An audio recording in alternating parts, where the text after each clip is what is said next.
Hey, oh, what's going on, everybody? Welcome, everybody. Woohoo! We have a baby J in the I house. have been released from prison once again. We've got Blood Walrus, Sarcastic Grandpa, Zombies in here, Paint Liquor, Big Bob, Rattlecan. Hello, What everybody. up, everyone? How we doing today? Missed you guys. How y'all been? It's been some amount of time.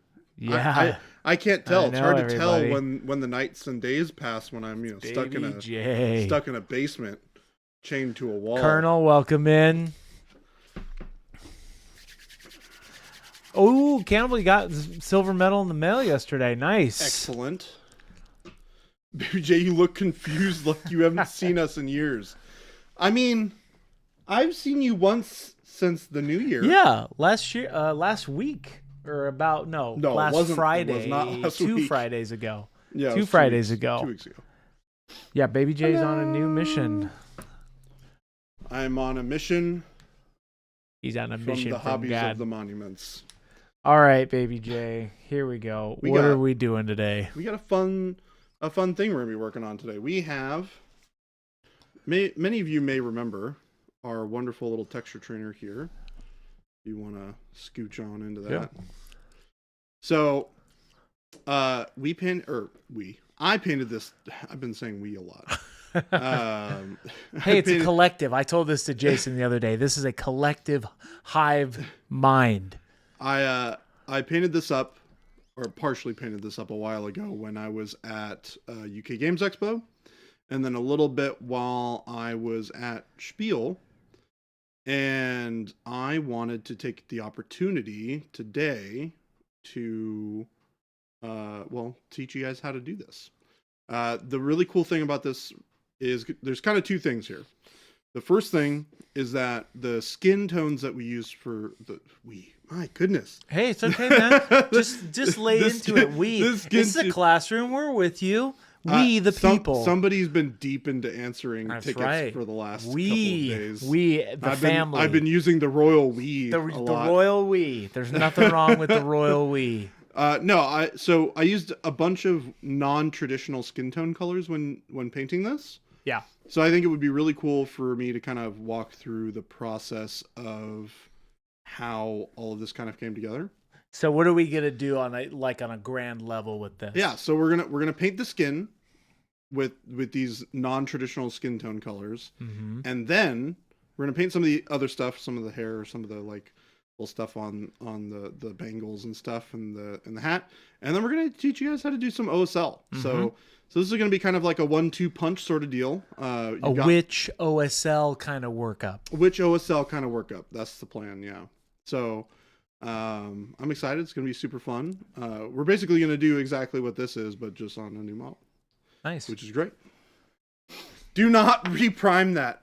No, I have one here that's prepped and ready to go. That's right.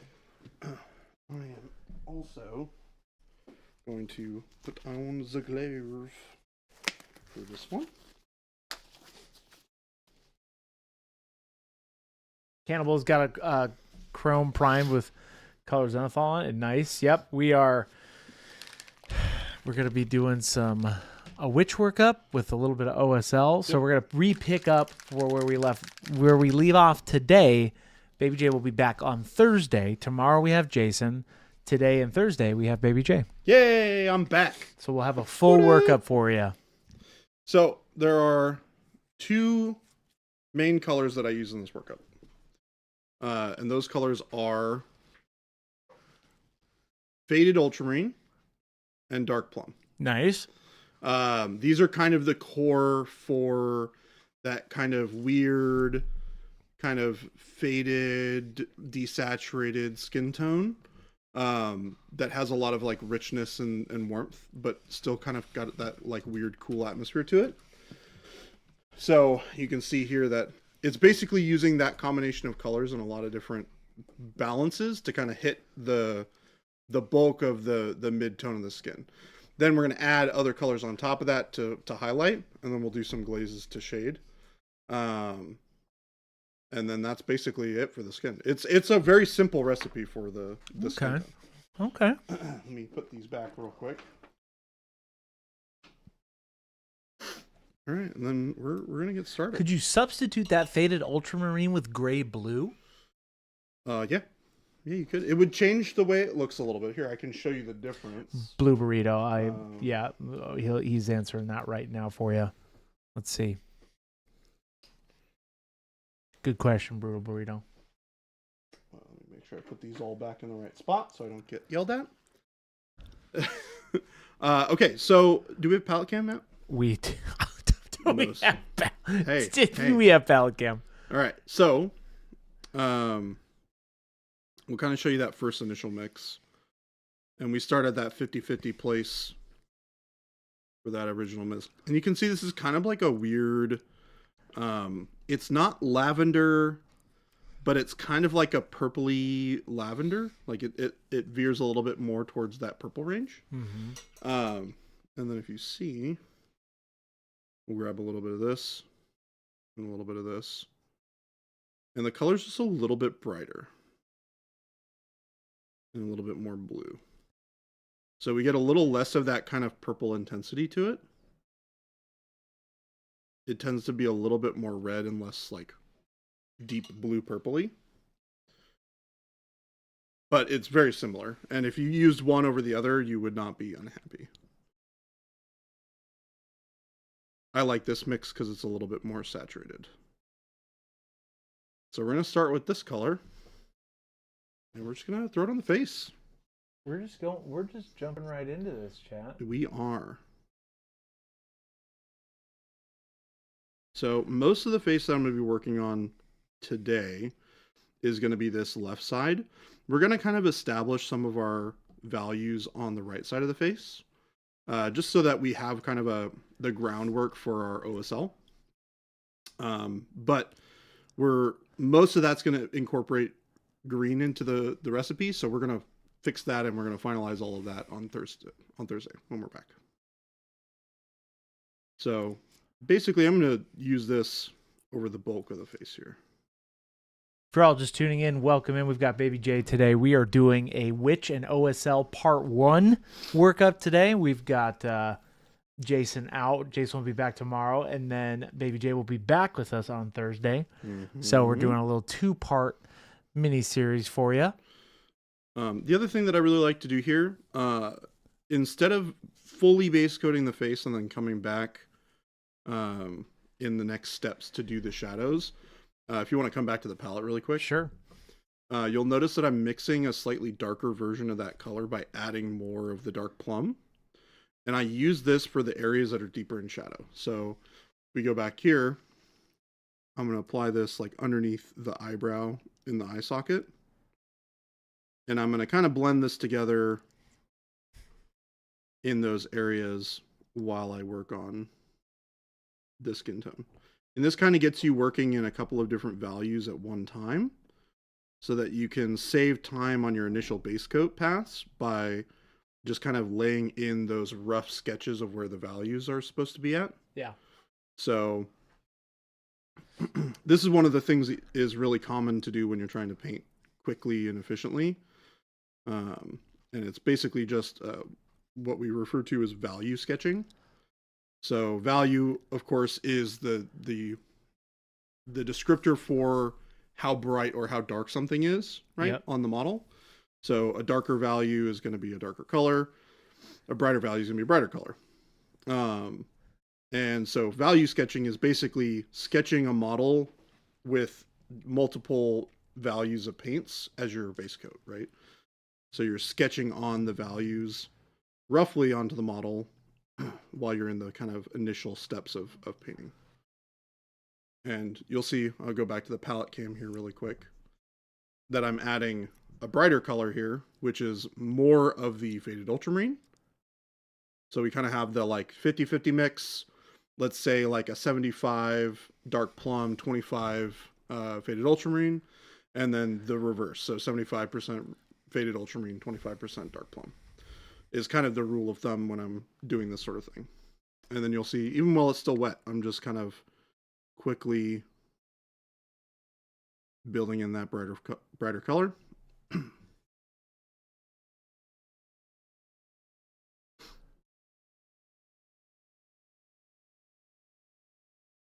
and you'll see as this starts to dry, all of the various colors that get mixed together in this workup. Now on this other side, I'm basically going to put pure dark plum. I might actually cheat a little bit. You're going to cheat? Yeah, and put a little bit of green mixed into this. Oh. Just like preemptively for the OSL? Preemptively for the OSL, right? Nice. So, because I'm thinking ahead of the whole process, right?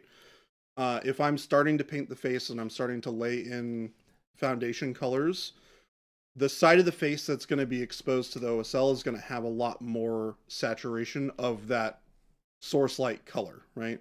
So in this case, we're talking green because I want it to be green. Like I said, we're going to be copying this miniature that I painted before. So we're going to use kind of we could probably just use black green or dark emerald for this. It doesn't really matter too much which green you use. You just want to incorporate some sort of notes of the green hue to your color. So dark sea ben, dark jade. I mean, heck, you could even mix in jade. You just want a darker color. And then we're going to establish the kind of greener hues as we go along in those next steps, which we'll do mostly on Thursday. So in this case, I'm going to use dark emerald. I'll show your palette for this one too. Mm-hmm. Ghost Hunter, yep, we got Jordan in today. Yo, yo, yo, I'm back. All right, so we're going to take this. Dark plum. And you see this turns into like a really kind of blue color. Almost kind of looks like dark sea ben. It's a little bit more saturated. A little bit more saturated. Yeah, so if I were to take like dark sea ben as a color. Uh-huh. Like weirdly enough, it looks a little bit more blue. Oh, yeah. Okay, yeah. You look at dark sea ben and it's got a little bit of grayness to it, right? Yeah, right. Like, interesting, yeah. If I paint this on my hand, sorry. Yep, pretty good. Right, so that's dark sea ben. Mm-hmm.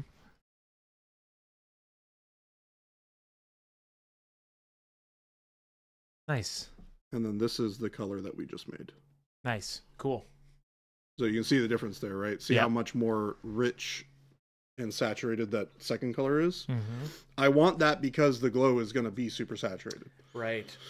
So building that foundation in ahead of time is really good. Now this is probably 75% of the dark emerald and 25% of the dark plum. Nice. So if you're just tuning in, welcome in everybody. We're doing a two-part series today and Thursday with Baby J. We're doing essentially a nice witch workup, and then we're going to be doing some OSL effects.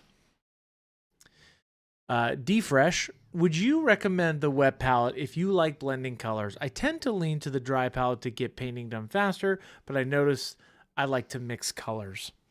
So I exclusively use a wet palette.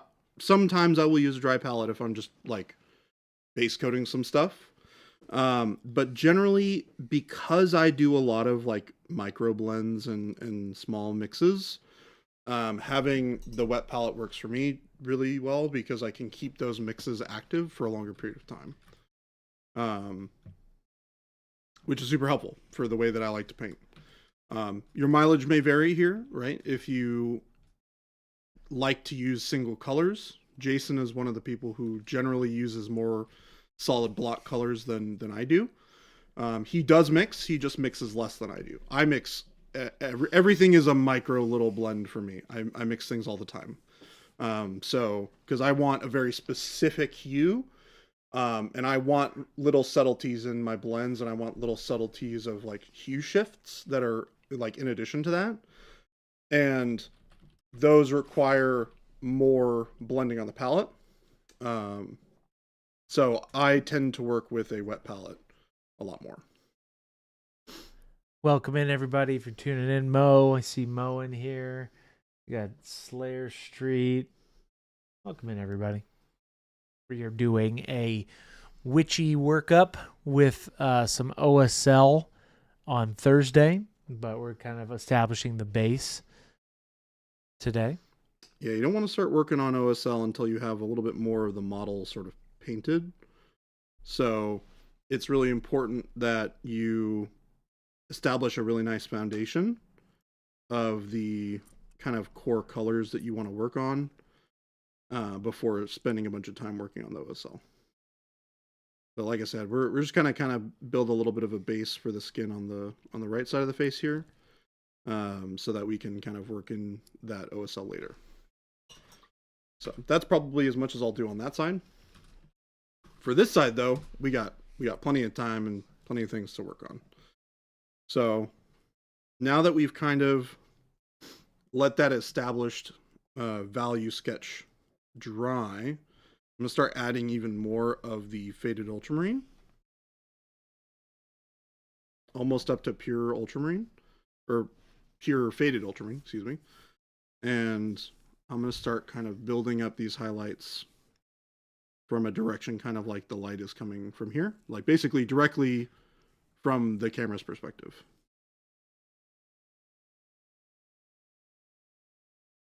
Ghost Hunter, he did not prime over this. This is a new texture trainer. Valthorn has a question. Yeah, go ahead. How would you go about doing this shading with traditional skin tones? Specifically Yeah, this so workup? instead of doing like the purpley, how would you go about it? Just doing it like in let's say a traditional Caucasian. I mean, the process is going to be exactly the same. You're just going to use different colors, right? So in this case, if I were to use more traditional skin tone colors, I really like, I mean, I'll give you an example of what I would typically use. I would do like advanced flush tones, kind of that mid-tone value. So that would kind of be the core color that I'm trying to hit all over. And then I would adjust with something like, there's a lot of different options here. You could go dark flesh tone. You could go like, if you want something that's really rosy or really kind of like warm and red, you can go with like a burgundy. And then you can highlight with something like dark warm flesh, which is I like to highlight with a bunch, or tan flesh, olive flesh. And those obviously are going to get mixed into the advanced flesh tone like we did with the colors here. The process is exactly the same. You're picking a different mid-tone skin tone, and then a different highlight color, which is going to be a skin tone color, and then a shadow color, which is more of a traditional skin tone color. And then what I would do on top of that is once you have all of the values set up and you have all the painting done for that skin tone color, then I would incorporate some subtle glazes of some warmth for the cheeks, or some cool green tones or yellow tones in the light areas where it would be more fatty. Just so you have that kind of variation that skin typically does. And then you're golden from there. This is me kind of knocking back some of this faded ultramarine by mixing in a little bit more of that previous color that we were working on. Because if you noticed before that faded ultramarine was particularly intense, here's just us kind of knocking it back a little bit. Doghouse Studios. I've been going back and forth between my dry palette and my homemade wet palette. What's the best way to make sure the paper doesn't dry out and curl while you're working? Making sure that the sponge continues to be saturated. If you leave the sponge without enough water for a length of time, your palette will start to dry out. So adding a little bit of water as you notice that the palette starts to dry out is the best way to do that. And you'll get better at noticing when and when not to do that as you use your wet palette more. Because you'll just know, like you'll start to see the top of the paper kind of dry out a little bit, where the edges start to curl just a touch, and you're like, all right, I need to add a little bit more water.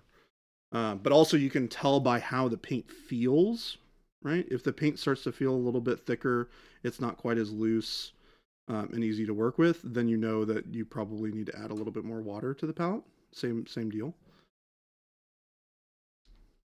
Colonel's saying, Jordan, I tried this method on a 28mm mini. It didn't go well. Do you think it's about improving my glazing game, or is it not possible at the scale, or just need to practice?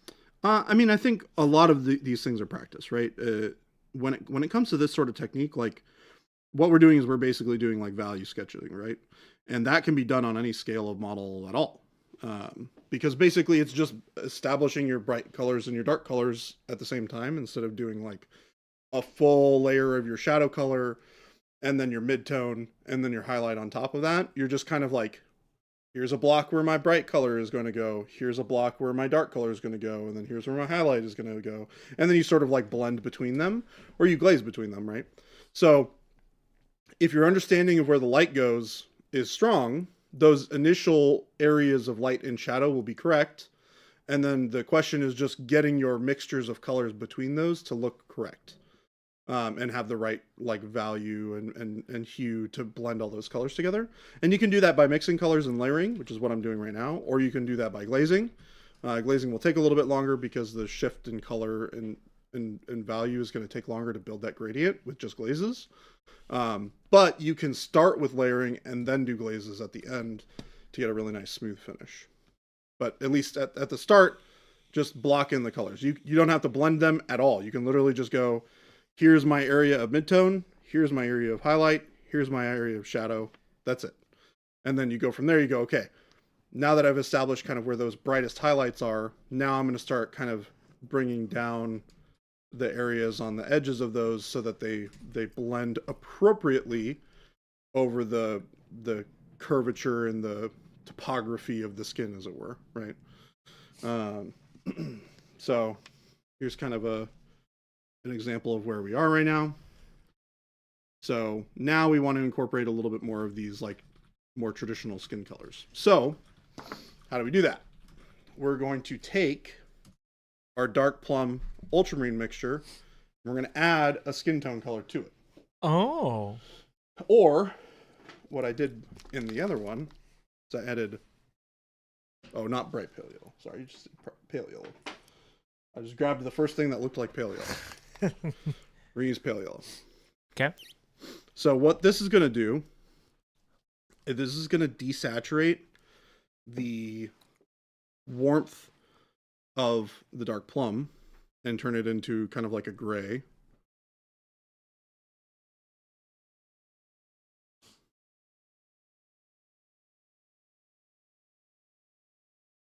And then as we kind of add more of that, we get this nice pale,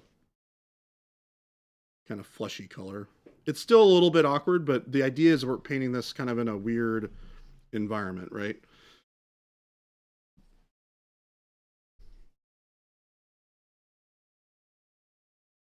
So we're going to kind of reestablish some of these highlight areas here.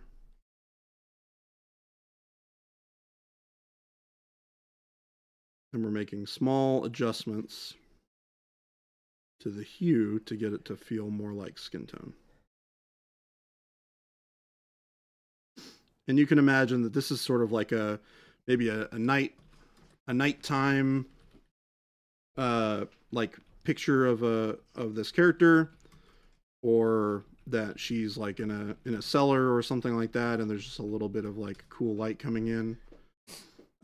That's why we're avoiding a lot of warm colors. So we're not using like advanced flesh tone. We're not using the warm flesh or dark warm flesh or anything like that, because we want to avoid having those reds and oranges in the skin tone here.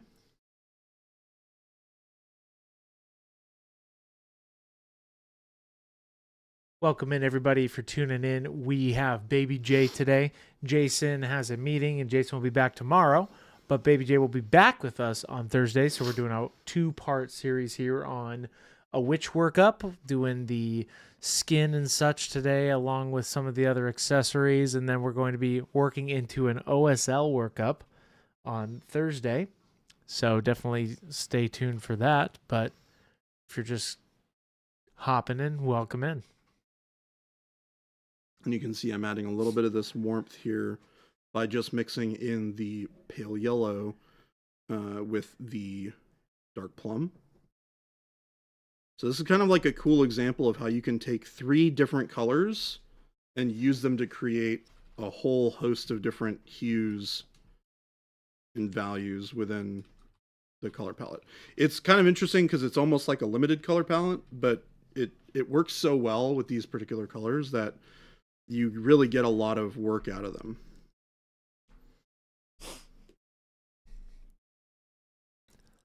That is funny. The which workup? Which workup? Which workup? Which workup are you talking about? No, the which workup. We're talking about the which workup. Which workup are you talking about?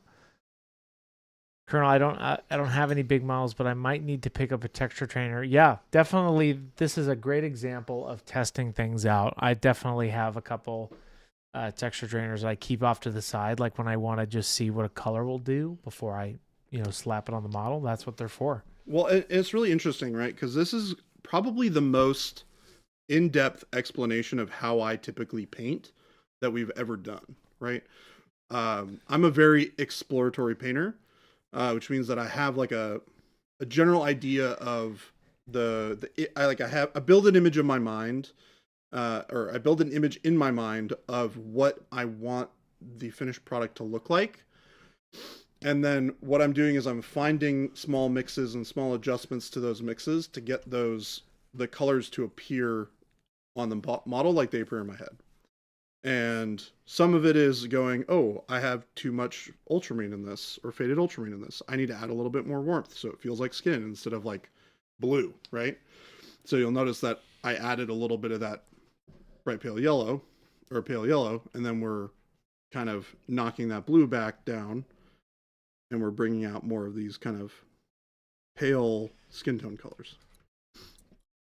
And she's an old lady, so she's going to have more of that kind of pallid flesh anyways, so there's going to be less of that kind of like warm rosiness to it than it would be normally. Route. Yo, Baby J, missed your face, brother. Yo, what's going on? Yep, we've got Baby J today, everybody. And Baby J will also be back with us Thursday for part 2. Part 2. Throw it on that calendar because we're going to be doing some sassy OSL. Sassy OSL. I can't make sassy and OSL work together in a single sentence. How about some sassy OSL? I was going to say like OSL, and I was just like, that just doesn't work. Some sassy OSL? Some sassy OSL. Sass OSL. That sounded like a cheer. Sassy OSL. Hooray. Thanks, Chris. Welcome, everybody. Thank you so much. Good night. Good night. Thank you, and good night. So, I'm noticing here, right, so we're starting to build this up. We're kind of getting in that realm.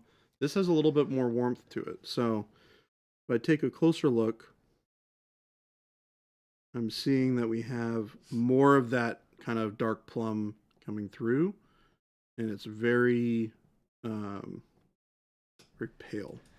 So what we're going to do is we're going to basically eliminate that faded ultramarine. Yeah.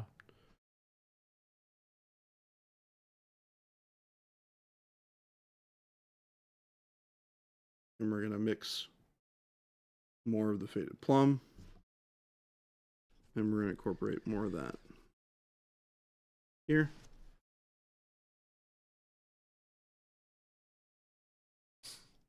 And we're kind of using this on the edges of the skin where it kind of blends into the darkness of the shadows. That way we keep some of those other colors, because the other colors that we've already established look great. That's what we're looking for. But it needed a little bit more of that kind of warmth. So we're pulling that warmth back in by using just a little bit of this color here. I'm also noticing that we have a little bit more kind of yellow in that other mixture. So what I might do is I might take a color that's got a little bit more yellow in it to use to mix into the highlights. So what I might do here is I might actually take khaki and work that in as well. Getting a lot of the palette cam usage today. Yeah. Well, it's all about kind of figuring out like these mixes, right? Yeah. So you'll notice this khaki is a lot more. Where does this go? There, I think. Close enough. You'll notice the khaki is a little bit darker, but it has a lot more yellow to it. So when we mix this together, you'll notice when we go back to this side, if I paint this on my thumb, you can see how much more like skin tone that gives you. So we're gonna kind of Jordan moves the sails and starts wearing a glove when he paints? Question mark? I just noticed. I don't know why I just didn't register. I just noticed he had a glove on.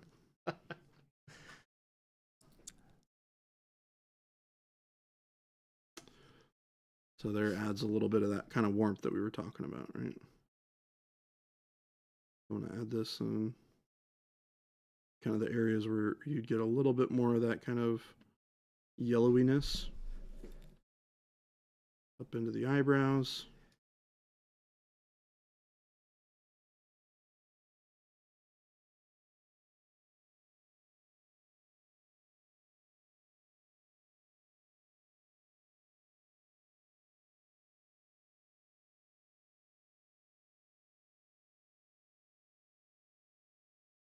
And then we're going to take this mix with a little bit more of that faded plum. And we're going to start warming it up.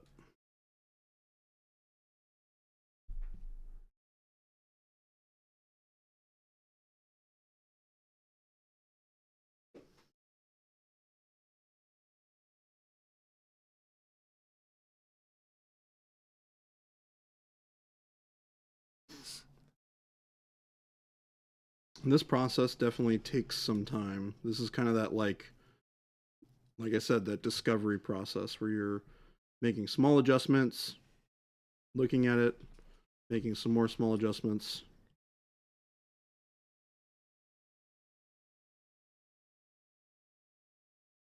And then eventually you arrive at a really nice mixture of colors.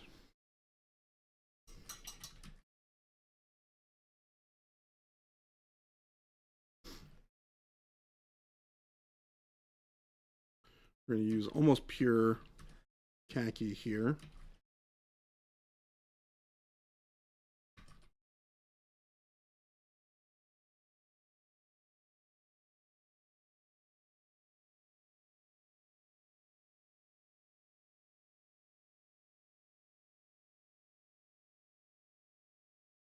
These areas where we want to bring up the value a little bit more.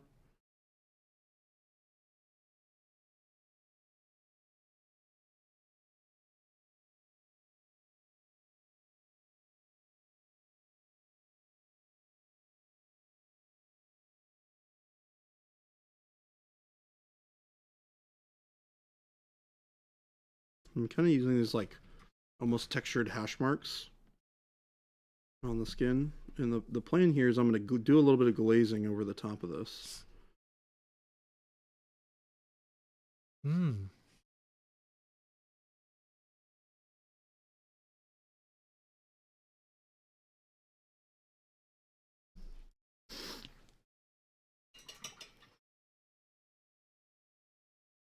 So see how it has that kind of softer, kind of skin tony feel now.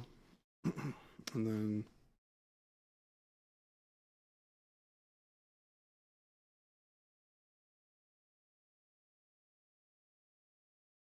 get some of that redness down here.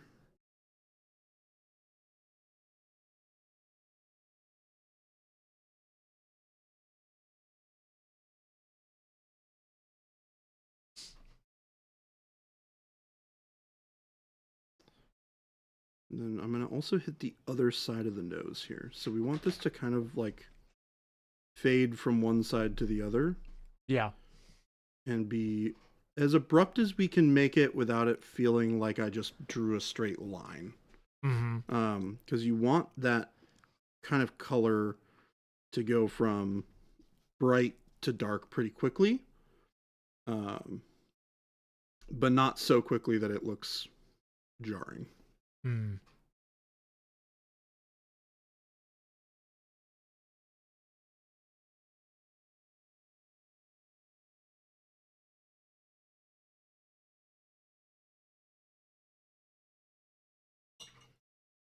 All right, and then now we're going to take pure dark plum and we're going to glaze with it. So we're going to add a bunch of water to it. Nice little glaze. Make a nice little glaze. We're going to check the opacity on my thumb really quick. We're at a good level.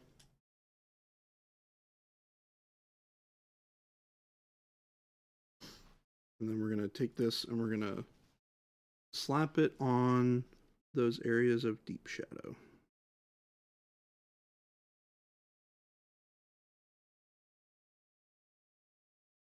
So kind of underneath the bridge of the eyebrow there. And this deep fold where the eyelid is. We're kind of going to hit that eye so that it hits just the edges of the eyelid there, where the eyelid goes down. Then we're going to hit the edge of the cheek where we want some of that rosiness to come through.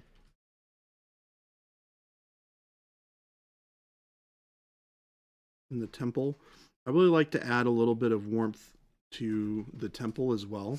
I find that it adds a lot of shape to the face. Yeah. I do like the shadow placement there. I definitely can start seeing it all come to life. Yeah, it's one of those things where it really kind of just like looks weird. Yeah. And then all of a sudden you start adding some of these glazes in and it goes from being like, oh, this looks bizarre. You know, I think that's works really well. Right. That's definitely that trend this chat's been seeing, you know, with the face workup from a couple weeks ago, and then the non-metallic gold workup Jason was doing, and essentially Baby J's doing the same thing here. It's definitely those kind of that ugly phase, and then goes into it now makes sense phase. Mm-hmm. And now see how much more like lifelike this skin has become with just that glaze that we just did. Mm-hmm. Right? It went from being like this just looks like pale skin to now this looks like a face, right? Mm-hmm. And then you can look at this, right? And now you're like, oh, these two things are pretty similar. What's the difference between this one on the right and this one on the left? This one on the right just has way more definition and contrast built into it, because I've gone back and I've done like really nice sharp highlights on it. I've painted the eyes, I've painted the teeth, things like that. But if you think about just the core hues of the skin tone, we've gotten there. We achieved the right colors. So we're basically going to spend a little bit more time, maybe another 15 to 20 minutes on this part of the skin, and then we're going to spend the last hour kind of roughing out some of those other bits so that we're in a good spot for the OSL when it comes on Thursday. Little Billy. Sorry, just joined in. What colors are you using for the skin and glaze? Mm-hmm. So right now, we have only used, 1, 2, 3, 4 colors. 4 colors, yep, just about. Realistically, you could probably, instead of using pale yellow, just use the khaki. So you could achieve basically the same thing with just 3 colors. Right. And those colors are dark plum and faded ultramarine. Those are the kind of the core, what I would refer to as like local colors of the skin tone. What I mean by like local color is that is the general hue of the skin, right? So any other colors that we add to it are going to define highlight and shadow. They're not going to define kind of the color of the skin, right? So the faded ultramarine and the dark plum are going to be used throughout the whole recipe building up each of those individual colors, so they'll be very present in all of the mixes. Right. And then the khaki is used to build warmth, a little bit of yellowness into the highlights of the skin. It still feels cold because it's desaturated. It's not very warm, and the rest of the color palette is very cool. But having that warmth by contrast is nice because it gives you that sense of life, of warmth, even in the very cold environment. And it's subtle, right? If you look at the model, this is not a very warm picture we're telling here, right? Very cool tones. Mm-hmm. So now we're gonna kind of build in those areas of brightness that we were talking about a little bit earlier, right? So we're gonna take our brighter colors and we're gonna sharpen some of those details, like what we have in the other model. So we're gonna pick this kind of area here. Because skin is fairly reflective. It has a lot of natural oils in it that will pick up and carry reflectivity. It's also fairly transparent, which is why on the bridge of the nose you have an area where it's bright, and then you have an area where it's kind of still warm, and then it goes to dark on the other side. Welcome in, everybody. If you're just now tuning in, welcome in. We have Baby J today. Hello. We have Baby J today and Thursday. Jason will be back tomorrow working on the vehicle, but today we are doing a witch workup, which will then go into some OSL on Thursday. But we are having some fun with Baby J. Yeah, we're kind of really exploring how I approach painting in general. Like right. if I'm building a recipe for like a I don't know, a competition piece or something that I really want to paint to a really high level, this is a lot of the discovery process that I go through. Where I kind of have like we talked about a little bit earlier, you have an idea in your head of what the color palette is supposed to be, and then it's all about finding those colors and making those colors come to life on the miniature and making small adjustments to your mixes as you go. And the more that you play around with mixing cool colors together, the more you're going to have a general idea of how to make those colors come to life. This is why I always tell people to try mixing stuff. Even if you're not super comfortable with it, even if you're worried you can't mix the same mix again, just like throw colors together. Because the more that you do it, the more you'll realize that when you mix two colors together, there is a deterministic result of what you're going to get. And understanding what two colors mix to make what color is really, really helpful, because you can go, hey, I'm going to take yellow ochre and I'm going to take dark blue, and I'm going to mix those colors together. What color am I going to get? Well, you're probably going to get a green of some kind. It's going to be kind of muddy and kind of gross green because those colors are both really desaturated or dark, and one's a little bit lighter.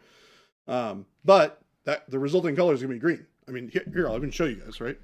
I'll take yellow ochre and dark blue. Where is it? There it is. And that's because we're mixing yellow and blue together, which makes green. Welcome in, Chuck. Howdy, Chuck. Pickman. Little Billy. Little Billy. Deadbeat Artist saw you coming in here. Rancid Vomit, 54 months. Oh, my goodness. Thank you so much for that sub. We appreciate that tremendously. You make this happen, chat. Can't believe I just said that. I can't believe I just said that, chat. You make this all happen. It's because of you, That's chat. right. That's right. I take it all back. All right. So, if we take a little bit of this blue... Oh, hold on. Let me clean my brush off.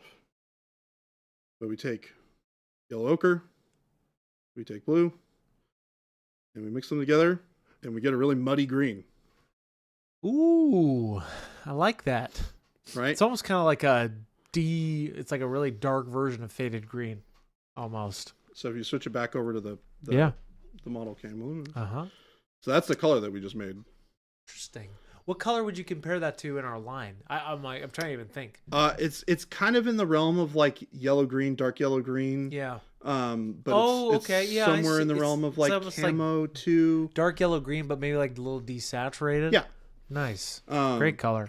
So yeah, so it's literally just taking random colors and going, I wonder what these two colors do when they get mixed. Yeah. And you think about it, right? Many of us learn this at a young age of like taking the core colors and mixing them together. Yellow plus blue equals green. Blue plus red equals purple. Right? What? Yeah.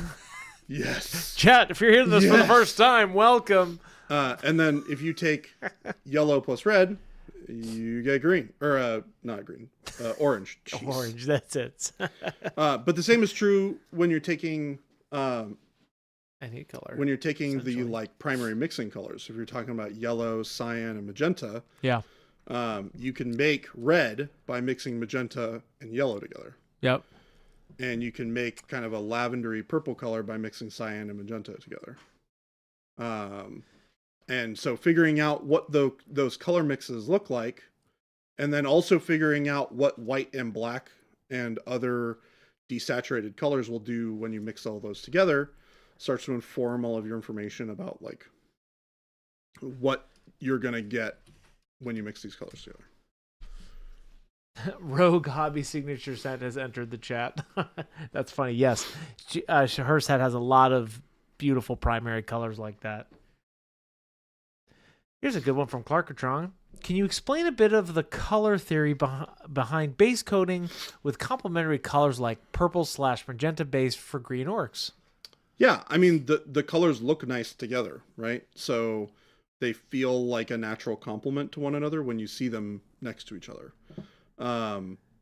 Now, it works better when you layer them on top of one another, because what happens when you mix complementary colors, which are, if you take a look at the color wheel, right? It's a big circle. And a complementary color is a color on one side of the wheel, and then the color on the direct opposite side of the wheel. Now, what happens when you mix these two colors together is you desaturate them both significantly. So if you take like yellow and purple, for example, is a good example of this. We did it earlier, right? You take a yellow color, we'll take like yellow ochre here, right? And then you take a little bit of the dark plum, which is a purpley color, and you get this like muddy brown gray color, right? It's kind of a cool skin tone too. Yeah. Well, and this is the interesting thing, right? Like skin tones are basically just yellow colors and magenta colors mixed in with other things that desaturate them. So that's by either adding white or black or like a version of those two colors that's already desaturated. So yellow ochre is a little bit desaturated. It's not a pure yellow, right? And dark plum is a little bit, it's not pure magenta. It's a plum color. It's a little bit more desaturated. It's a little darker because it's got a little bit more of that kind of like black base to it. So when you mix those things together, all of a sudden you get a really desaturated color. So thinking about, what colors you're mixing together. I mean, this is like kind of, it's not quite in the realm of advanced flesh tone. It's not quite as saturated as that. Yeah. But it's definitely like in the family. Yeah. Uh-huh. Oh, yeah, it's like a little bit more orange to it. Or maybe yellow? Yeah, okay. Yeah, so that's like pretty dang close though. Right? Yeah. Isn't that interesting though? Yeah. So it's amazing what you can do when you just like take a random color and you're like, I want to mix this color and this color. See what happens. And you see what happens. And then you can go, hey, look, that seems like a cool color to incorporate into the miniature that I'm painting. So I'm going to take a little bit of that color. Quote me now, chat. I'm going to take a day. One of these days, Baby J has inspired me. And I'm going to take an entire stream day where all I do is mix colors. Chat will prompt it. Chat's like, okay, use this color and this color. Go. We'll see what happens. So I'm adding a little bit of that color that we just mixed. Just add a little bit of that kind of like fleshy skin tone color back in. Just because I can, right? We're in the discovery mode. We're just figuring stuff out. And I just added a little bit more warmth, a little bit more of that kind of skin toniness to it. Now we're going to take more of that dark plum. Now we're kind of going back to the plan ahead. And we're going to really, really dark line some of these really heavy folds in the skin. So underneath the eyebrow, the eyelid right here.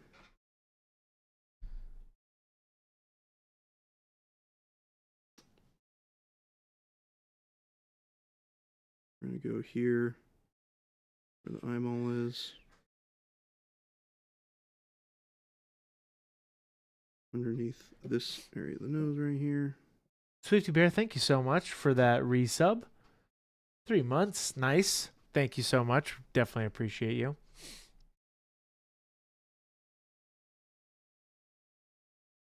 And this just goes back and adds a little bit more of that contrast that we were talking about, right?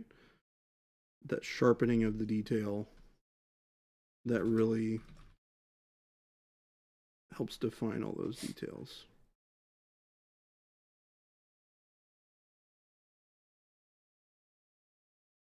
A little bit underneath the wart on her nose as well. Just to sharpen that up. Just to touch. The wrinkles on her nose. On the forehead here. Welcome in, Game Delay. Oh, hey, I like this guy. And by this guy, I mean Jordan, but I also like Christopher. Hey. What's up, Mr. Gay Mad Elay? Colonel, you like that idea? Chris, that would be an awesome experiment. You know what I've... Oh, yeah, we're getting Hitman vibes for Baby J's for Baby J's glove. Right. That's funny. Yeah, we're going to do it. We're going to do that, chat. You know what I have always wanted to do? What's that? Is I've wanted to create, mostly for the community, just a big sheet. Uh-huh. Unfortunately, it's difficult because of how many colors that we make. Right. But a big sheet that has all of the colors in one row and then all of the colors in another row. So like a graph, basically. Yeah. And then that way people can go through and they can mix every individual mix between those two colors together. So they can see what every color in our range mixed with every other color in our range does. Oh, wow. I mean, that's like... And then you can put it up on your wall. And you can go, it's like, hey, what is this color and this color make? And you just look. And you'll notice that it shifts in really interesting ways, right? Interesting. Well, would you do that by hue or by number? You do it by hue.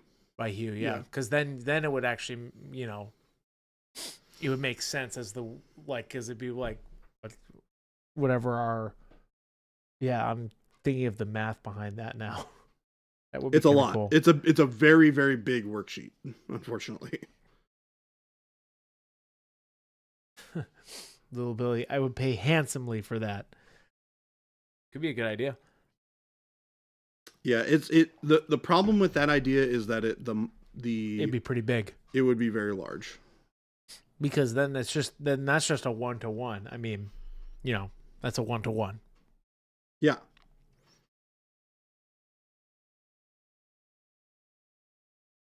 Yeah, I am. Yeah, we're putting it on the whiteboard, Mo, for sure. Put it on the whiteboard. Yeah, it's definitely a thought that I've had in my head for a long time. We'll start it. We'll start from the top, chat, when I do this on stream. We'll start from the top. We'll do an all-dayer. An all-day Saturday stream. Well, because where I test literally every color with every color. You find out some really, really cool mixes. Like, when I started this project, I didn't know what Faded Ultramarine and Dark Plum would mix to look like. But then I mixed it and I was like, yo, this looks sweet. That's super duper cool. Yeah. So. We're doing it. Book it. We'll do it live. Oh, dang. Tech Elf, welcome in. Christopher making stuff happen. If you are just now tuning in, it's just about 3 o'clock, and we are with Baby J today. We have Baby J today, and Hello.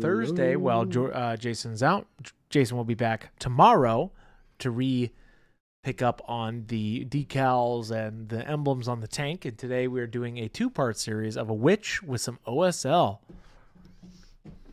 Part 1 is the witch. Part 2 is the OSL. That's right. All right, now I'm going to start using some of that pale yellow. Ghost Hunter, the 24-hour stream is in the something mix. that I've talked to Jason about. It would be a long haul, but I bet you. See, now here's the thing: the 24-hour stream of me testing every color with every color. That's a 24-hour stream that I think is worth it for science. It does take a long time. I would to do that in the by way. name of science. For chat, I would do that in the name of science. We would start at midnight. And we would go to midnight the following day. Obviously. I doubt you would actually need 24 hours to do it all, but Well, we do it till we finished. yeah, it would definitely take Hey. you a while. Captain Mannering's question: would you do the same method on the unit of models or simplify it? Well, I think it depends, right? I think once you kind of establish the color palette that you're working on, then you don't need to go through the creative process as much, because then you just go, okay, well, this is the color. I'm doing these colors, and I know what they look like when they're all mixed together, and you kind of have the recipe built up in your brain by then. This sort of thing is when you're like, I'm just going to do this pair of colors, and I'm going to figure it out as I go. Now, I had a place to start from because I knew that I used these 2 colors when I did the previous mix. So I knew what I was looking for. But yeah, I mean, you can definitely do this on a unit of models. Just bear in mind that, like, it does take a little bit more time, especially if you've never done this sort of thing before, to kind of... the more mixing experience that you have, the quicker and more efficiently you're going to get to the results that you want. Papa Chicken. Oh God, it's Adult J. How's sales treating you, Jordan? How's your journey over there? We were just talking about you the other day. You've taken on a new role and getting into the weeds with it. Yeah, I mean, to be honest, a lot of the things that I was doing already were largely in the sales side of the street, right? Yep. So it's more or less just being fully like immersed into that world instead of being, part of the marketing team and then also part of the sales team and then also part of the, so it's been interesting. Been doing a lot of helping out the team over there because we've had a very busy start to the year. You guys really wanted a bunch of stuff, which is great. So getting to help those guys out was really cool. Spending time with our wonderful fulfillment team, part of the sales team over there, has been great. Because our team is amazing. Yes. We have such all a good team. assets of it. Yeah, it truly is an amazing part of the job. Everybody that we work with is so rad. And we got a couple of new hires, which is cool. So getting to hang out and chat with those people a little bit more.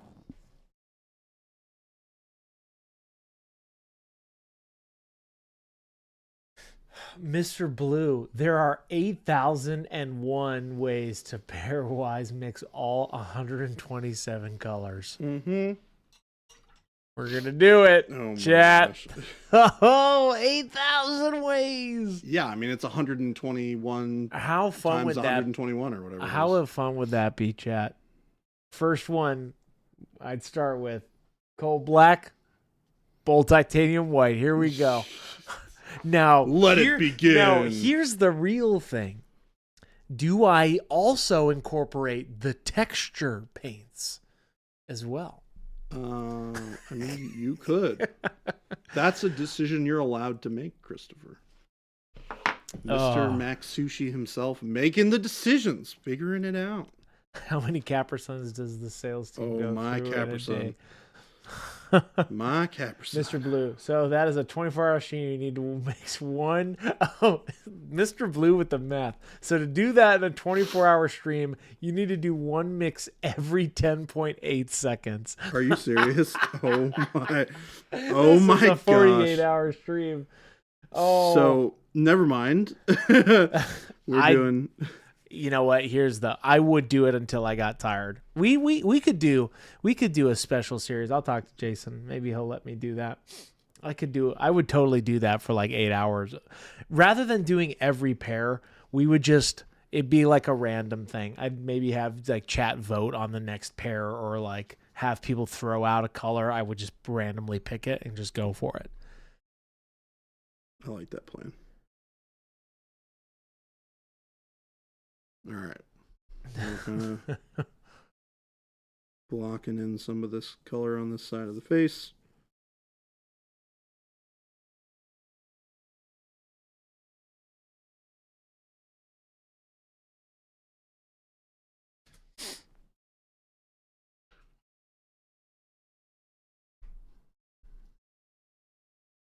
I don't want to go too deep on this because we're going to be painting a lot more of this later.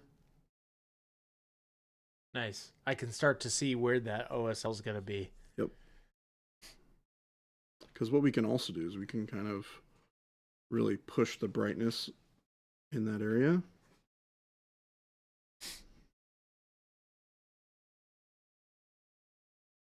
I think chat's getting excited about that idea.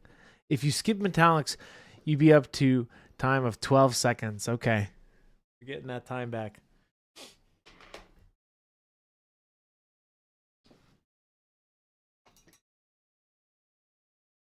Jordan is not painting plaid today. Nope. I'm not. I am not, chat. All right. We're going to do some dark emerald, some... Hoosier, yes. We've got Baby J today. Yep. It's not Thursday yet, but we decided to throw him in here. Hey, I'm back. What's up, guys? Unplugged Painter. CanCon and bought the base set plus Vinci V set. Where have these been all my life? Welcome to the crew. Nice. Unplugged Painter, so glad you're here. First time chat, welcome in. We are doing some witch workup with Baby J. And when I mean witch, I mean this witch we are doing today. Thursday, we're going to pick this back up with some OSL. That is 3:03 now, if you're just tuning in. We have Baby J today, and we got Jason tomorrow, and then Baby J again on Thursday. Hey. So stay tuned. We're going to... Unplugged Painter, thanks. I'm happy to be a part of the fam. We are too. We appreciate you taking a chance on us. Voldemort, OMG, my favorite guy is back. I can't wait to ask you, are you going to paint blood on this one? Nope. This one, not getting the blood treatment. Hold on. Her sister was a witch. Wicked Witch of the East, bro. Hoosier. That's funny. Made me laugh.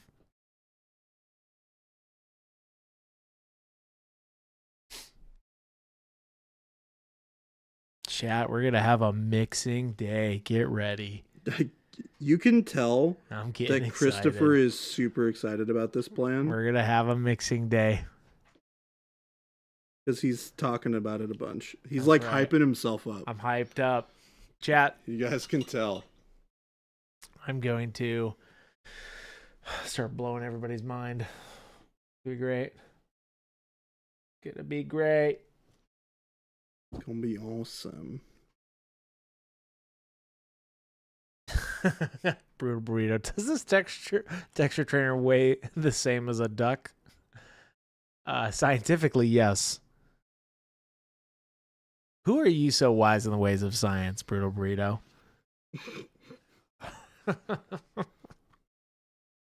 Trust him.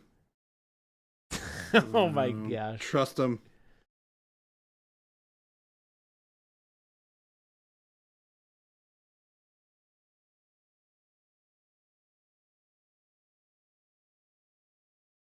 All right, we're gonna paint some of this yellow on for these gold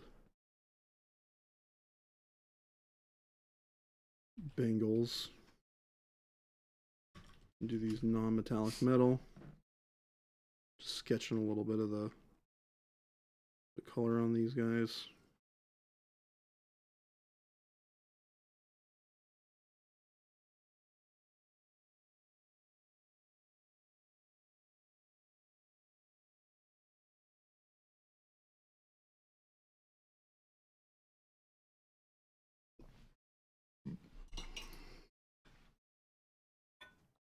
What color should I make this hat? What's the other color? What do you mean? On the other one, the example one? It's purple. Purple? Believe it or not, the skin and the hat are the same color. I was just about to say, are those the same color? They are. Yeah. What do you think, chat?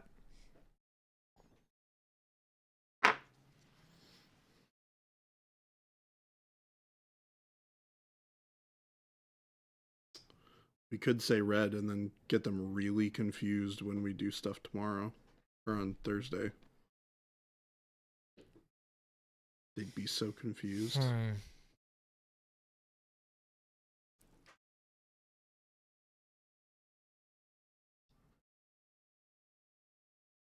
Yeah, I'm looking at our colors. I'm trying to think of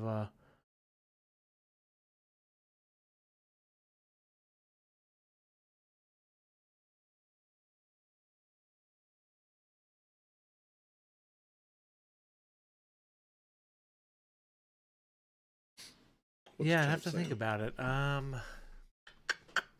What color do we want to make that hat?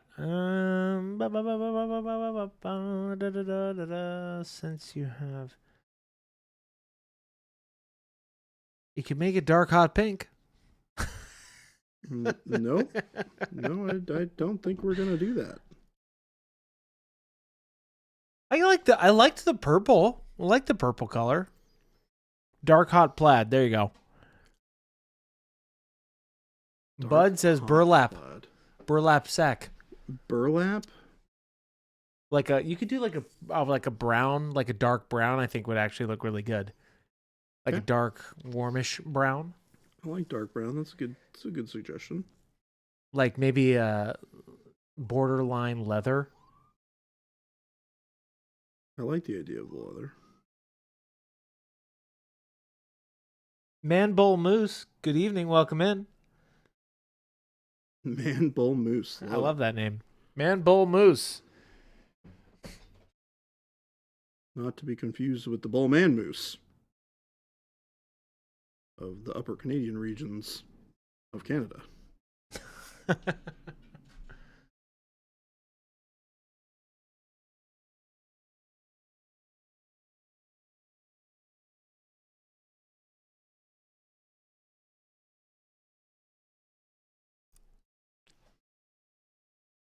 This is looking good, Baby J. Why, thank you. Adult Jay Cabana. Sorry. Adult Jay Gabbana. Adult Jay Cabana. He's returned the adult Jay Gabbana. He left us a baby and now he's an adult man. Adult man Jay. Adult man Jay. He's a good man.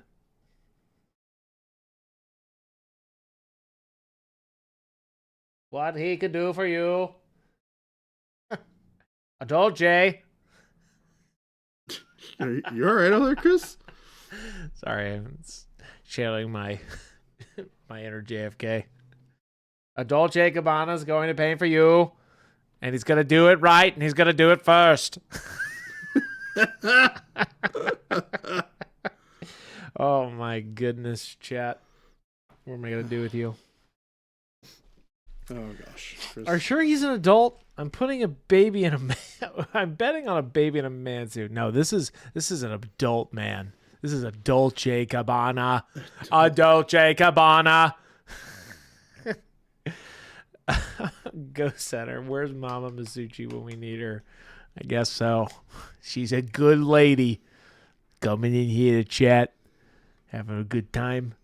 Oh yeah, your mom hung out in She chat, did. didn't she? She's a good lady, chat. She's a good lady. What can I say? She's a good lady. Did you let her know that she was a space marine? She's a space marine, my mother. She's a space marine. Please tell me that you did that while she was here. I mentioned it to her. What was the reaction? It's funny. I told her that a while ago, which that was funny.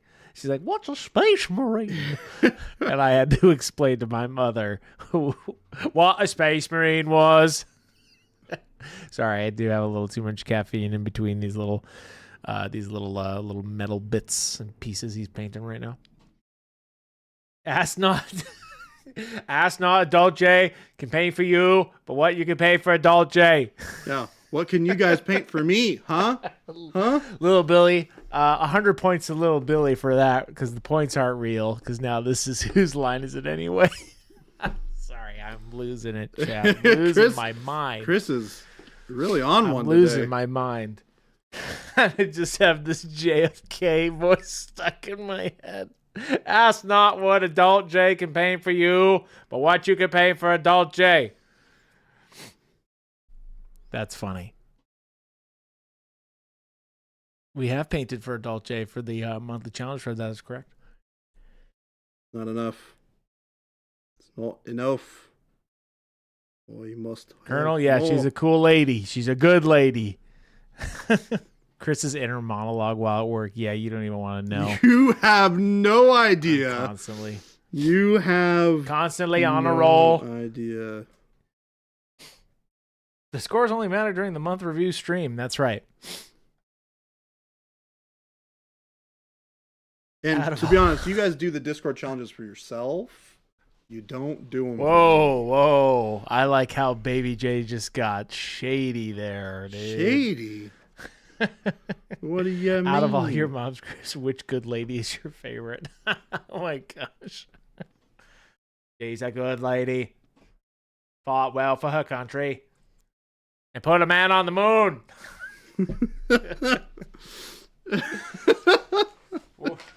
Chris, we're going to do it right. We're going to do it first, chat.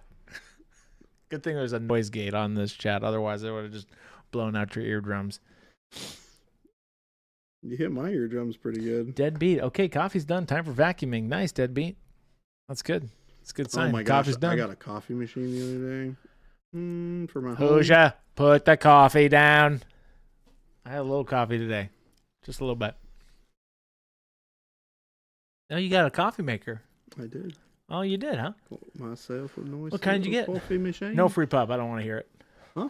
No free pub. No, it's literally just a drip It's a coffee machine. beep. It's not quite exciting or not. Coffees for closers. Coffees for closers. Deadbeat. That's great. Coffees for closers. That's right. Adult J, Cabana. He's in sales. He's the man. The man with the plan. Burger Burrito.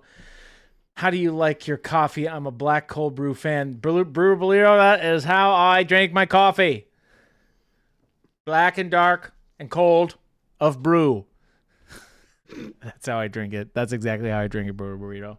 Just like a straight sludge. No time for sugar, no time for cream. I like a little cream and sugar in my coffee. Ghost Hunter. Has Jordan seen the Coffee is for Closers movie? Cold coffee source. Yes, I do like cold coffee. Coffees for closers. All right. I can hear the compression in that impression. That's right. Doghouse, you definitely heard the compression in that compression. Here's what we're going to do. Oh my goodness. All right.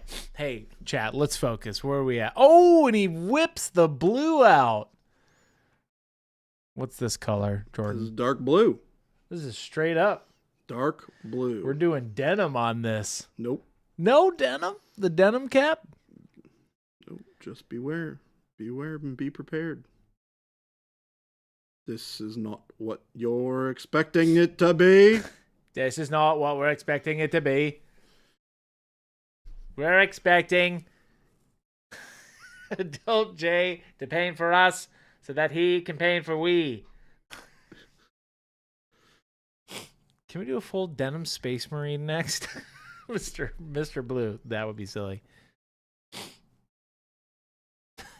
Give me a dark hot pink cap, adolescent J. There is no adolescent J here. Cream or sugar, and you're off the beard team, Jordan. Colonel. Tell that to my beard. Which is looking quite fine today. Thank you.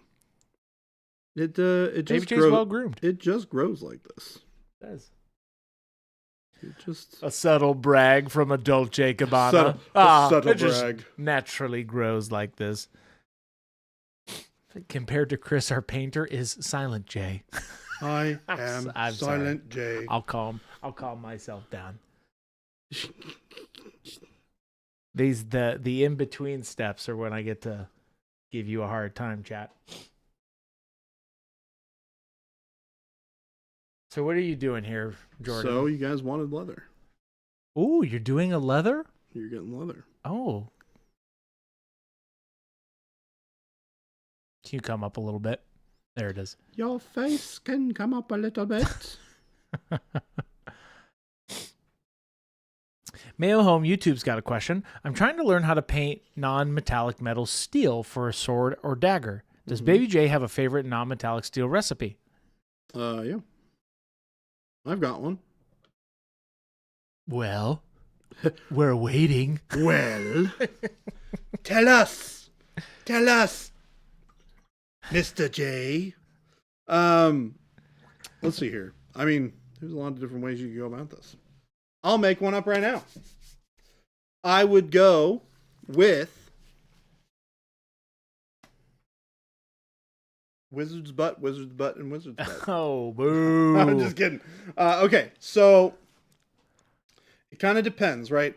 Silver is one of those weird, complicated recipes where the silver that you're going to want to use is largely determined by the environment of the model that you're painting. So if it's like really sunny out, you're going to use a lot more like warmer colors.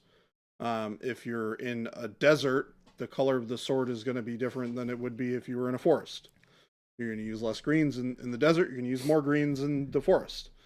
If you're at night near a campfire, you best believe that sword's going to be reflecting the firelight, right? So these are all components of the things that you want to be thinking about. Now, as a general rule of thumb, a couple of colors that you can use to just build up there, you can use, let's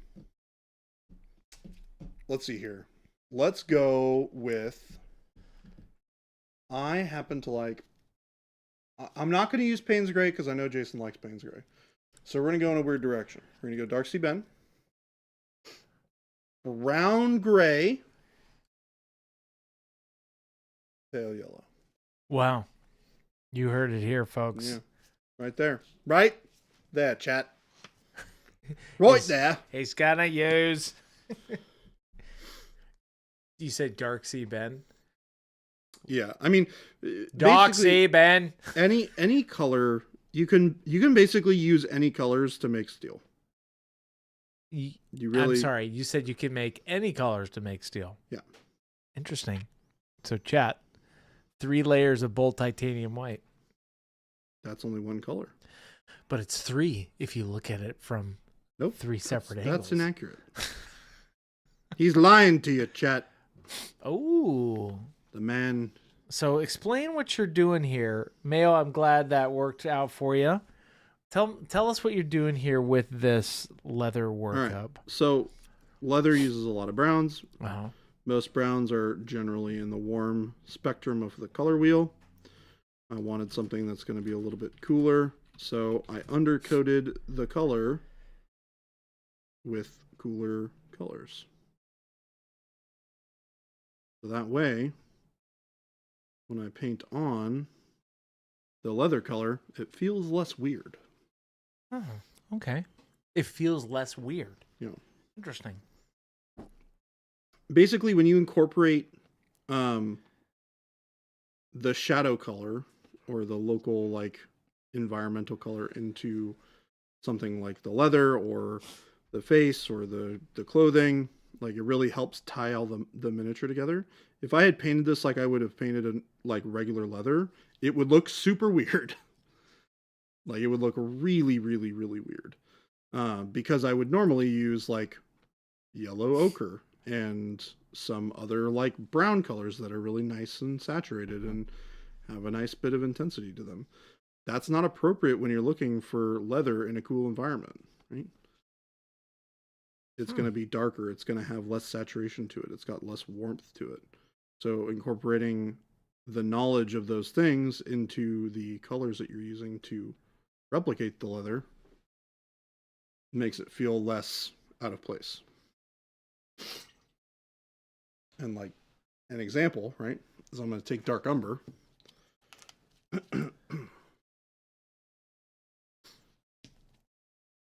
And I'm going to mix it in with a little bit of the blue black, or the dark black, right? Or dark blue.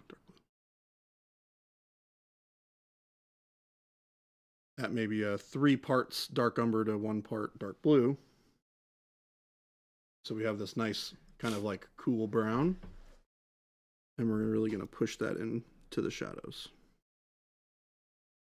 So we got a little bit of that kind of green undercoat from the previous step. Ooh, could you center up a little bit? Yeah. And then we've got this nice green brown, dark green brown on top. They're adding some. So I'm just blending some of that previous layer that wasn't completely dried into it.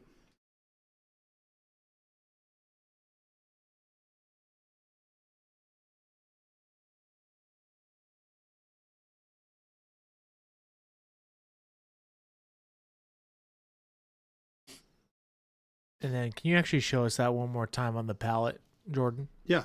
So it's right here. And what was that combo one more time? 3 parts dark umber, 1 part dark blue.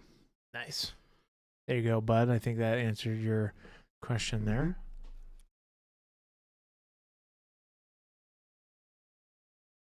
I'm going to zoom in a little bit for you guys too. Yeah. Nice. And this kind of like neutrally brown color really makes us feel a lot more like leather. Mm-hmm. But the colors that we've kind of layered on top of it and are blending into it make it feel like leather.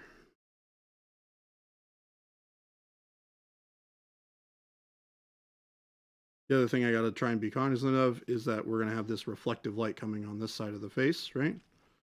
Which is going to change a lot of this. In fact, I'm going to actually knock down. Now, are you going to do any transparent brown over this? No. Or is this a different kind of workup? Nope. Different kind of workup. That transparent brown would be way too much. Way too saturated, right? Because whenever you take transparents are just pure, like, super saturated, intense color. So that we want to avoid a little bit. Now, we will probably use some when we do the OSL. Because that's where we want to have that saturation come through and bleed into other parts of the model. Yeah. But that's for Thursday. That's a Thursday problem, not a today problem. If you're all just tuning in, welcome in. We are doing a witch workup along with some OSL. We're starting with the skin and such today of the witch, and then Thursday we're going to go into doing the OSL portions. Today we have Baby J, and on Thursday we'll have Baby J. Tomorrow we have Jason coming back.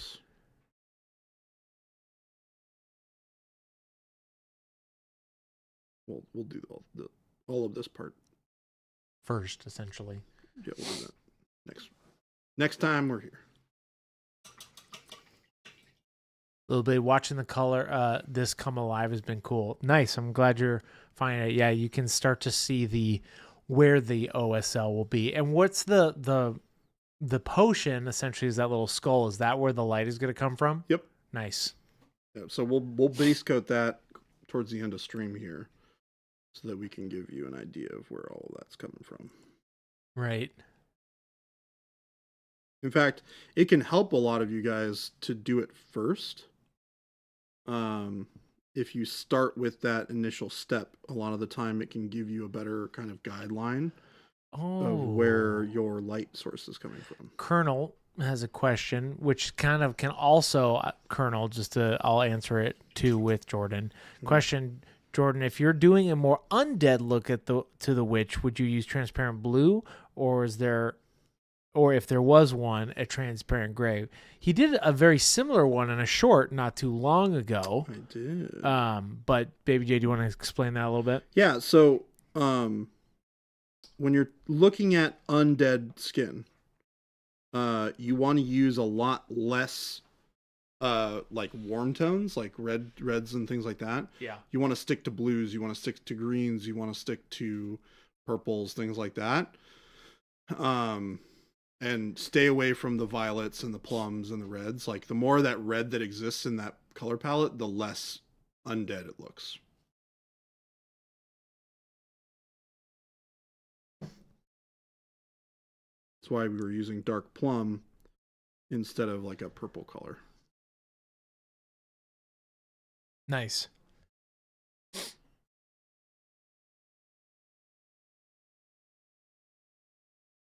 All right, so now that we're kind of in a spot where we want to start highlighting this leather, leather tends to be oiled, right? Yeah. A little bit reflective.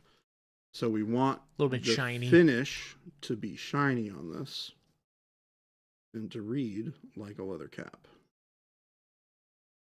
This is where finding some reference of like oiled leather can be really helpful, because it can help you kind of figure out what that reflectivity looks like. Again, our light source is basically coming from directly on camera, right?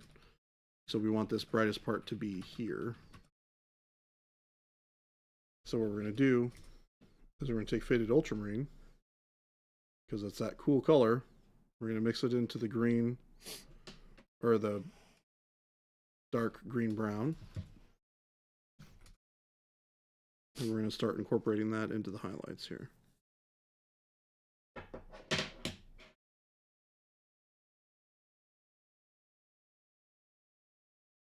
Pickman's asking, what about petroleum brown? Petroleum brown is also very warm. It's got a lot more of that yellow to it. It's also a gloss. It is also super glossy. So you have to fight a little bit against the glossy nature of that color if you wanted to use it. Not that you can't. You totally could.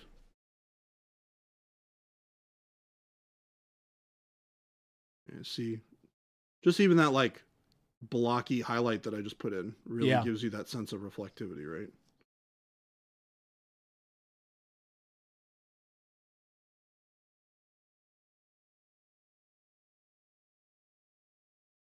We're going to add a little bit more of this ultramarine blue. And then we're going to add a little bit of khaki. That's the workup right there, chat. The bottom left. Yeah, this right here.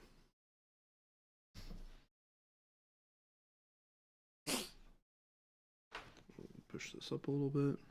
Thank you, thank you. Uh-huh.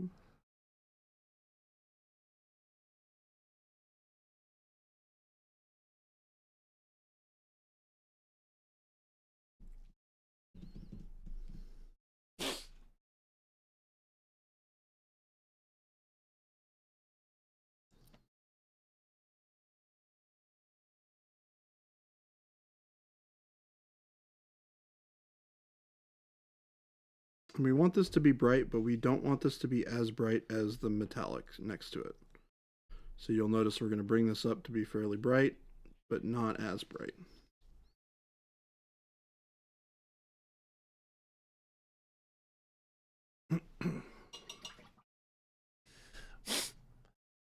We're going to take pure khaki, mix it just a touch in with that previous color, and we're going to apply it pretty thin to just the areas.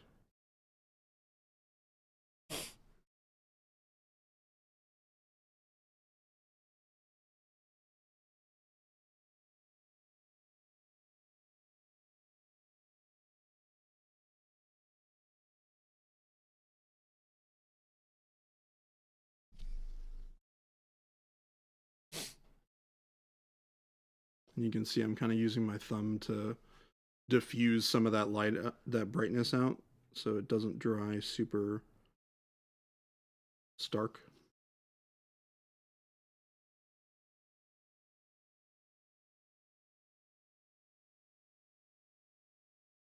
Cool. Yeah, I think that looks nice. It's not too bright. We can knock it down later if we feel like it's a little too bright. But it's got that nice kind of leathery cap feel. Yep. It's got a little bit of that texture. We're leaving room for the glow on this side. I guess that looks all right. It looks all right. I'm kidding. Could be worse. Could be better. I'm kidding. It looks great, Jordan. That was a test and you didn't pass. It looks amazing. What are you talking That was a about? test and you didn't pass. It looks great. What are you talking about? It's amazing. We're going to take some Dark Sea Ben. We're going to mix it in with some khaki. And we're going to start kind of roughing in some of the hair color here. I know this looks really blue, but we're going to darken it up a ton.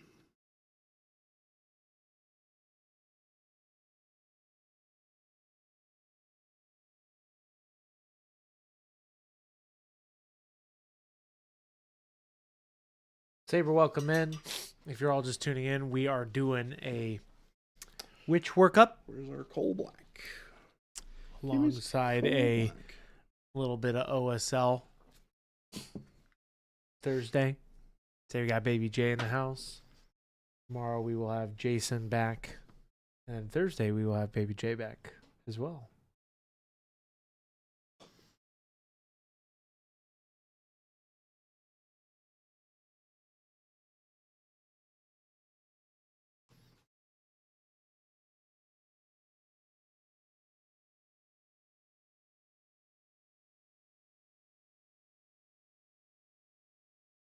All right. So We're great. starting to kind of rough out that color.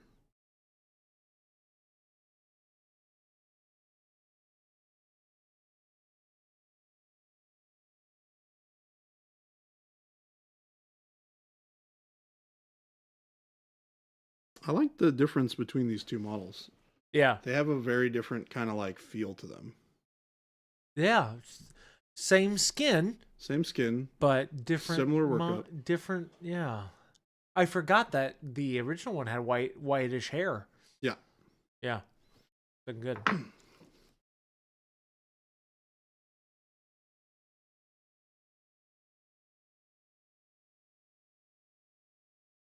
We're taking a little bit of a combo of the Dark Sea Ben, a little bit of the khaki, and the black, and we're using that to create this kind of colorful gray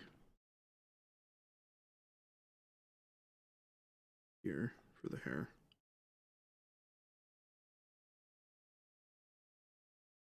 And we're just going to kind of do a rough sketch for this. We don't want to spend a ton of time on it. Right. Although we are looking pretty good on time right now. We're doing great on time. Hey, we're doing great on time. Were you worried that we weren't going to get it all done in one sitting? No, I've never worried in my entire life, Jordan. Oh, interesting. Chris is impervious to the worries of the world. You showed that you could do those 5 models, so now it's all up to you. I have proven... You've proven yourself worthy. I have proven myself. I am worthy. But if you fail, Back to square twas one. will be your doom. Ghost Hunter. Jordan, you're doing great on time. That's right, Jordan. Hey, thanks, You're doing guys. great. Thanks, guys. Serati, totally grown up Jay. Hi. What would be your approach to non-metallic gold beside a black non-metallic armor? Ooh, Sir Eddie, that's a great question because I literally just edited a video about Jason's non-metallic gold workup from this last couple weeks, and that video will be coming to you this week. Sir Eddie's obviously probably asking because what's your version of that essentially? It depends on a lot of things. I hate to like give you guys the yes and but, you know. He's never worried in his entire life, chat. I'm never worried. But you know, it really depends on the miniature. It depends on the miniature. It depends on, you know, how you're painting it, what you're painting. If I were to paint, like, I mean, if we take the model that Jason was working on, right?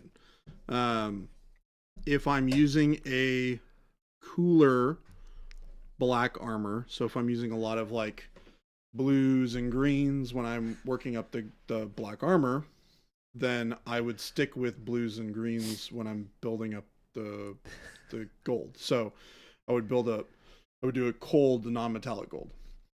If I were using more like browns or more kind of reds to build up that black, then I would do warm gold, because that environment all melts together, right? So try to avoid doing warm gold against cool black armor. You want to pick like the warm colors to go with the warm colors and the cool colors to go with the cool colors. Otherwise, it's going to look like it doesn't belong. Sir Eddie, your chat message, but I'm asking today, Jay. Today, Jay. Today, Jay is so good. Hey, Today, Jay, what up? We got Today, Jay, live at 2 p.m. Mountain Standard Time. Today, Jay. It is a bright, sunny Tuesday with Today, Jay. You guys are lucky I'm coming back on Thursday. Because today's going to be Thursday, Jay. Because that J is a different J. That's a Dolce Gabbana. No, this is a Dolce Gabbana. This is a Dolce Gabbana. He could also do non-metallic black armor alongside non-metallic gold armor. That's coming to you live this week, chat, at some point.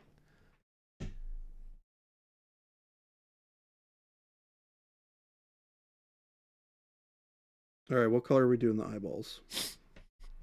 Ooh, because okay, what color is the OSL? Is it going to be green? It is going to be green. You made the last ones red, right? Mm-hmm. How about like a rich brown? Way to pick like the most uninteresting color ever. Oh, excuse me. These were like pink. I have brown eyes. Chat, did you just hear that? I just got buried alive. Buried alive. Like right in front of, Buried alive, Christopher. Like, uninteresting. Did you guys hear that? I just got destroyed. Just 6 feet under. 6 feet under. Hey, just throw me under the bus, chat. I've never been more sad in my entire life. What's going to contrast well against the green? Okay, so I guess not brown. I mean, we can do blue. Oh, God. And mine was boring. What are you talking about? Do orange. That's a good one. Brutal Burrito says orange. Ooh, I like that. Ooh. All right, I'm going to do that. We gonna do that.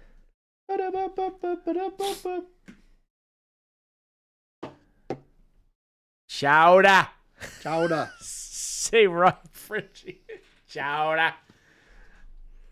Do gloss over great eyes. Ooh. I could make her blind. That would be really creepy. Ooh. Should I just make her blind?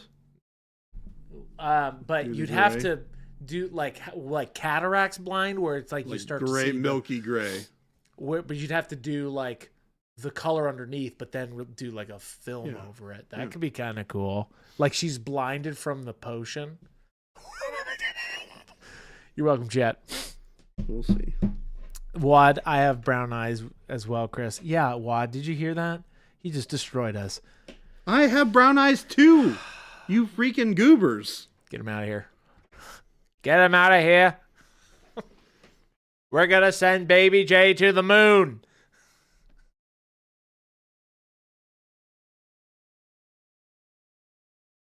See what I have to put up with, chat. I do kind of like that idea, though. The glossed over blind eyes.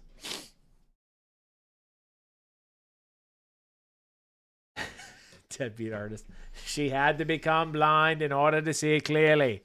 I'm assuming you were just saying that to be funny or very deep, but I did it in a JFK impersonation.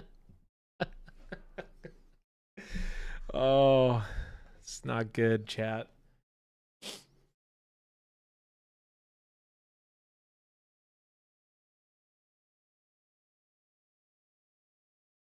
She's got a good one and a bad one. Oh, she's got a good eye and a bad eye.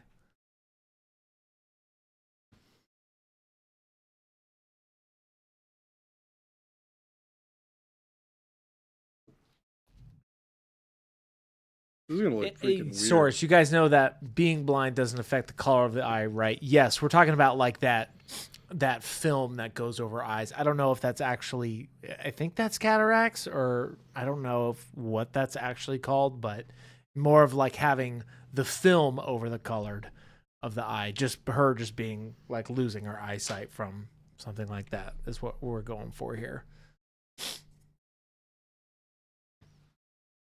Oh, real. Speaking of eyes, do you have any tips for doing weathered non-metallic metal, like beat up iron or steel that wouldn't be as shiny? Don't make it reflective.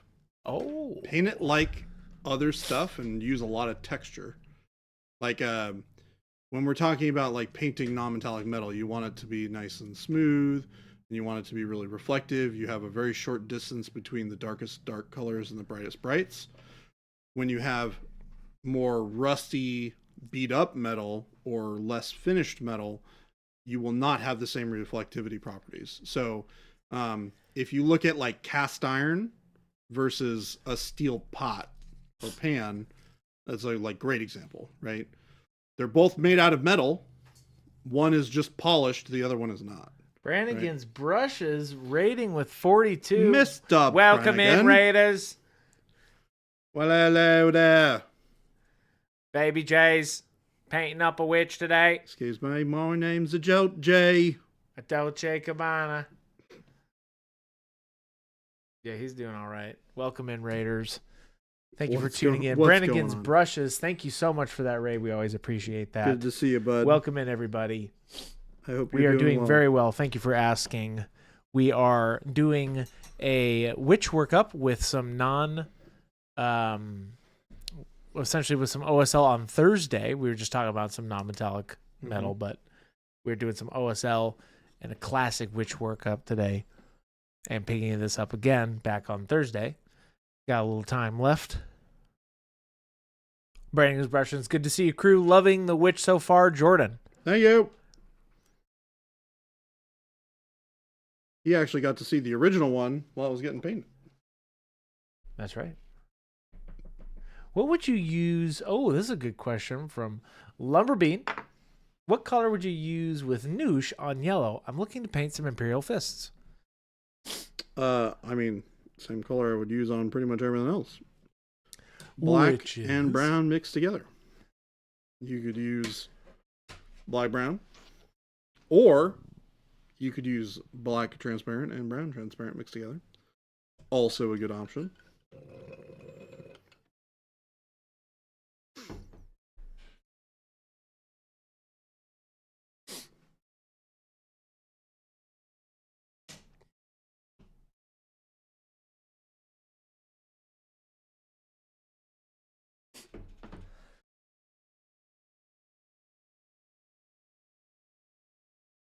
Sorry, chat. I'm just base coating this with some pale yellow so it can dry before the next time we need to paint on it. That's giving us an idea of where that light's coming from, right? Nice. Yep. We gotta finish this eyeball. Yeah, 15 minutes. We're looking pretty good on time. Hey. I like it. We're looking great on time. Hey, you know what? Hey. You're looking great on time. Hey, you're looking great on time. Thanks, guy. Hey, we're looking great on time. We are one and only together betwixt time, I don't on know. time, with time. What are you trying to say right now? I don't know. Baby J might be having a stroke, everybody. This might be it. This is it. The Say man's hello to done. my mother. The man's done for. How are you all looking on time? Ask what? Hey, are we looking on time? This is the bottom of the hour. It's 3:45 p.m. We got about 50 minutes left. Thank you, everybody, for tuning in.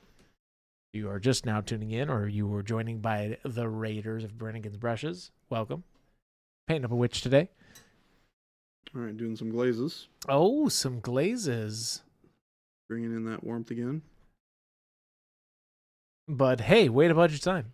What is time? What is time? Time is but a construct of your What is time? imagination. How are you looking on time? That's it. You guys are never going to hear this impression again. So I've got to get it out while I can.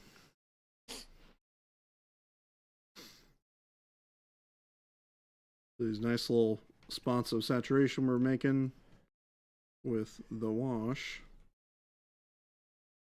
Or this glaze really helps pull everything together.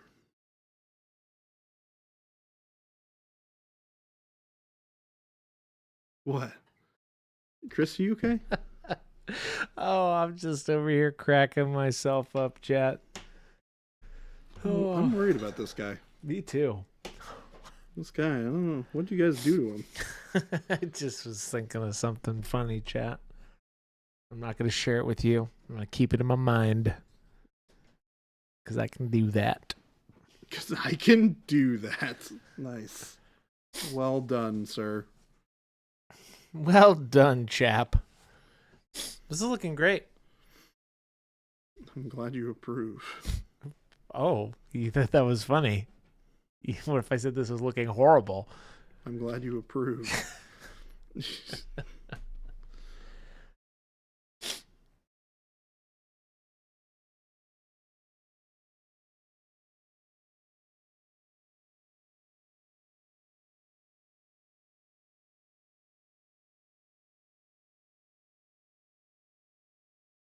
Man Bull Moose question. What's the typical ratio when using glaze medium and water with paint?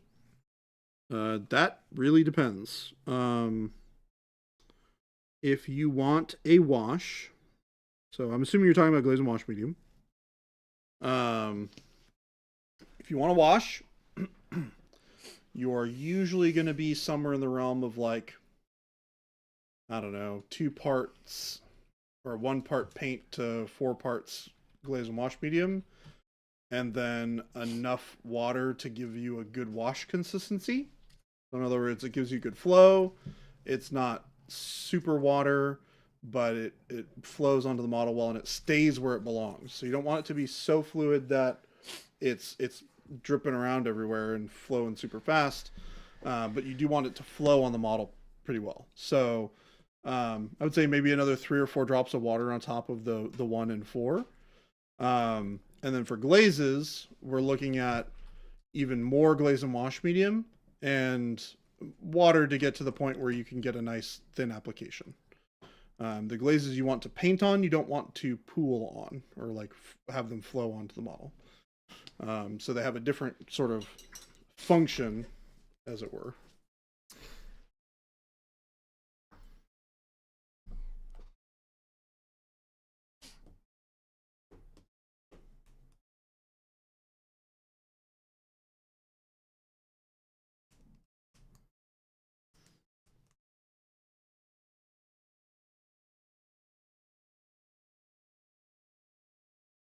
Rattle can. Jordan, it amazes me how simple you make it look in such a short time. Gotta be the pro krill.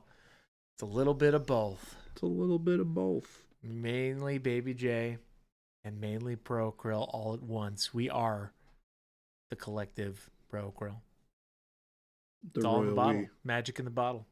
Right. Magic in a bottle. Glad that answered your question, Man Bull Moose. Man Bull Moose.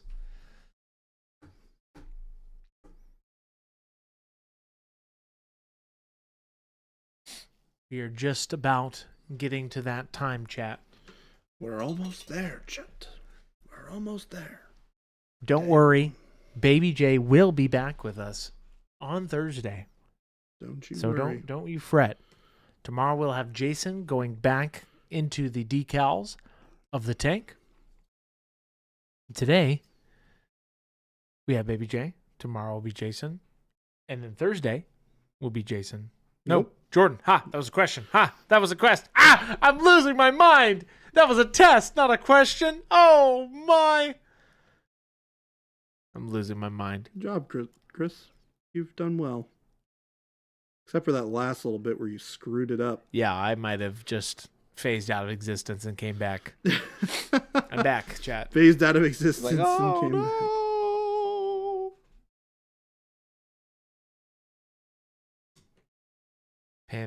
Panic bomb. It's a genie in a bottle. I don't know if you were singing that, but I've decided. I've decided. I let that one fly a little It's bit. a genie in a bottle. Ba-doo-ba-doo-doo. Oh, not that one. Go, Sue. Welcome. Afternoon was breaking out in the heavy warm white and figured I'd come in and say hi. Hello. We always love it when people come in and say hi. Hello. Welcome in. Hello. Top Little of the Billy, this is afternoon just to sunshine, water, and happiness. you. I am really a happy kind of guy. You are? No. Whoa. Wow. That hurts my soul. There's no drugs here, Little Billy. Little Billy. A Dolce Gabbana. What a guy.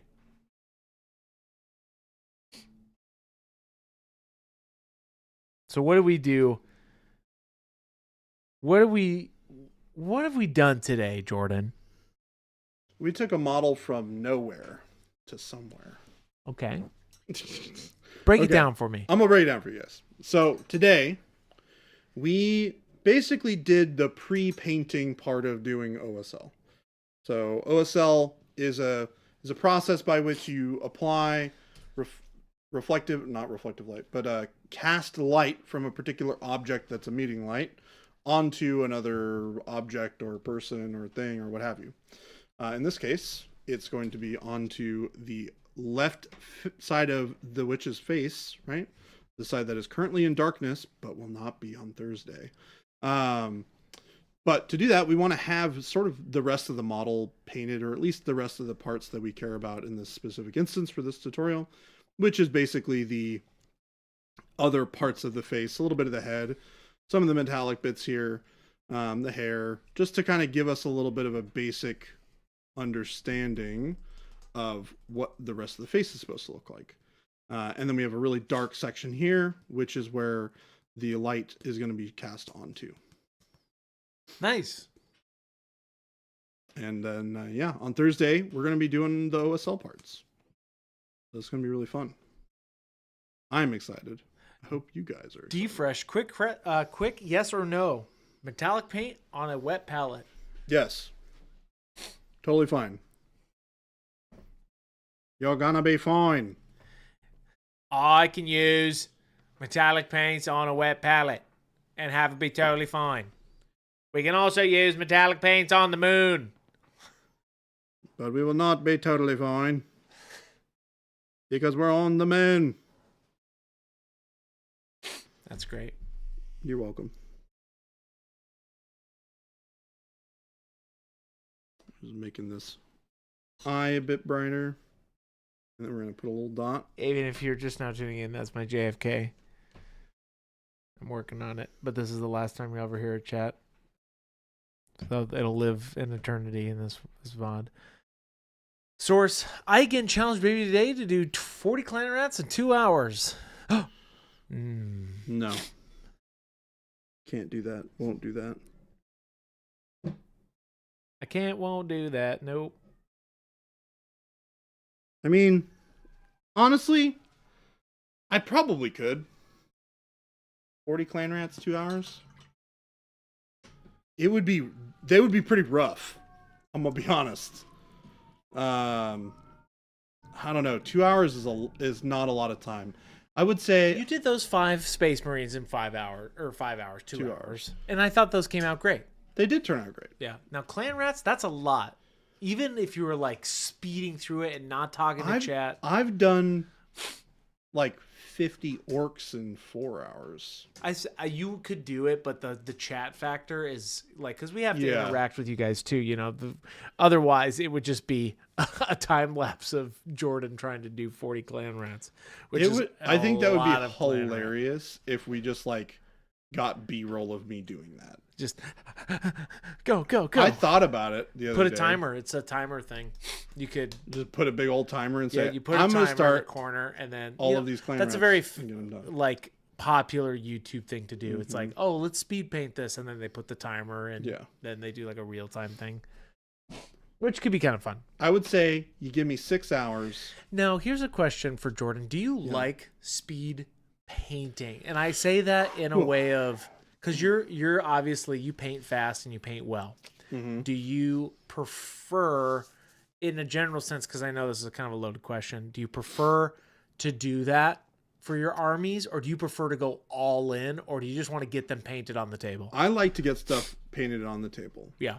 But the challenge for me, and this is a thing that I really enjoy about the process of like blasting armies, is what I like to call it, is there is something really cool about like really just sitting down and being like, okay, I really want to just absolutely crush painting this army in like a weekend. Yeah. Where you're just like, you know what? Get it done. I have all that Skaven at my house. I want to get it all painted so I can put it on the table and play next weekend. Yeah. Right? You So I'm could. like, okay. Do you still have all that Skaven? I do. Oh. So the question is like, what's the process for that? And you go, okay, what is the most efficient way that I could put paint on these models?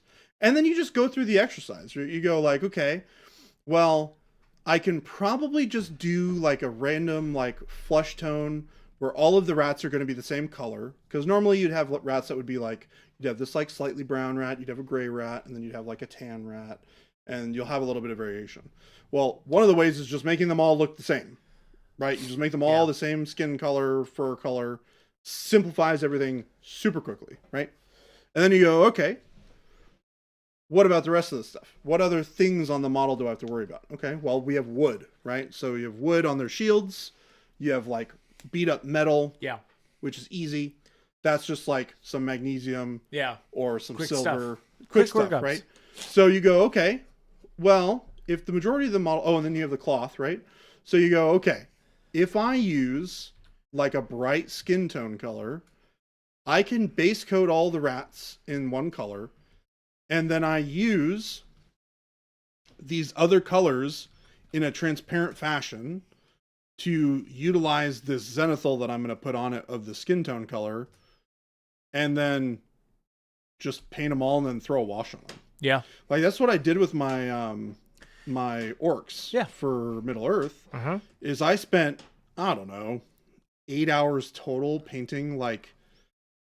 I've shown you pictures of this army. Yeah. It's like 100 something models. Hey, and you got them done quick, which is great. I did it in like 8 hours, start to finish. Okay, so and there's some large models in there. That's a good. No, that makes total sense. I'm glad you explained it that way. And that was like bases, tufts, like the whole nine. The whole nine, right? Well, folks, it is about closing time. If you are just tuned in today, we were doing a workup of a witch. Baby J will be back on Thursday doing some OSL on this bad boy. Jordan, you want to take us out? Yeah, everyone. Hey, you guys are so awesome. Thank you for hanging out with us today. Hanging out with me today. Screw that guy. It's been really good to see you guys again. I know I'm not here as often, but it's still really exciting to be able to come back here and spend some time with you guys. For all of you who are still here from the Brannigan's Brushes raid, thank you so much for staying. I know we weren't here for super long. I know you guys are mostly over in the UK, so it's just about sleeping time for you guys. So I hope you guys get a nice night rest. Our good friend, Mr. Christopher Maxushi over here, is going to throw up a whole bunch of links into chat if he hasn't done so already. I just make sure you click on all of them, starting with the store link. You can click on the store link. You can buy all the wonderful products we've been using here on stream today. Not just the paints, but also the texture trainer and the brush that I was using, which is a size 3 sable brush, just in case you were wondering. Also, make sure you guys check the FLGS link. You can buy all those same products at a local game store near you. Just click on the link, type in your address. You'll find local stores in your vicinity where you can go into the store and buy stuff. We love to support all of our local game stores to the best of our ability, because they are really what truly makes the community happen in a local environment for you guys. We have a great community here online, but it's always great to be able to get out and play games with your friends. In addition to that, make sure that you guys click on the Discord link. If you want to have some more hobby painting fun conversations, you can continue it on the Discord. There are 5,354 amazing artists on the Discord painting for Hitman Adult Jay Gabbana. Oh my goodness. Don't mind me and my Hitman glove. Oh my god. That's funny. And then make sure you guys check out the YouTube link as well.